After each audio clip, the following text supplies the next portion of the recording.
ডাকসু নির্বাচনে যাই হোক, যেভাবেই হোক, ওরা ইলেকশনে পাস করেছে।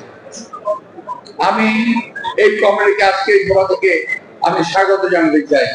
আরেকটা বিষয় হলো, আমাদের এই দেশকে বিএনপি নেতা শহীদ রাষ্ট্রপতি জিয়া রহমান স্বাধীন করেছিলেন। এই দেশের মুক্তিযুদ্ধের সঙ্গে নিয়ে দেশটাকে স্বাধীন করেছিলেন। আমি মনে করি, বিশ্বাস করি, আমি নিজেও একজন মুক্তিযোদ্ধা ছিলাম।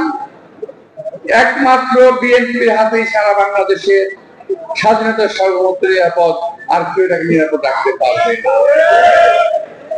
সুতরাং আমাদের ভুল ত্রুটি যাই হয়েছে সবকিছু সংশোধন করে আসুন, সামনে আমাদের যা আরো কঠিন পরীক্ষা আছে, সেই পরীক্ষা জয়লাভের জন্য যা করা দরকার নিজেদের দল মত নির্বিশেষে ঐক্যবদ্ধ হবে দেশের স্বাধীনতা সার্বভৌমত্ব রক্ষা করি।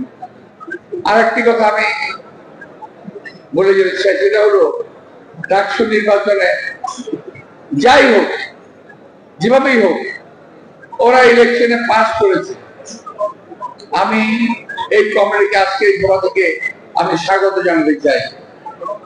আমি আশা করব যে এই কমিটি ওরা যেন দেশের স্বাধীনতার সার্বভৌমত্বকে রক্ষার জন্য চেষ্টা করে এবং তাদের যে সিনিয়র নেতারা ভুল পথে দেশটাকে পরিচালনা করার চেষ্টা করছে সেখান থেকে তাদেরকে রক্ষা করে, এই কথাটুকু আশা করব।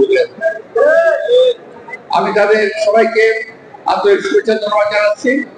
আর আপনারা যারা অনেক কষ্ট করে আমার বক্তব্য শুনলেন, আমি আপনাদের সবাইকে একটা আন্তরিক ধন্যবাদ জানাচ্ছি।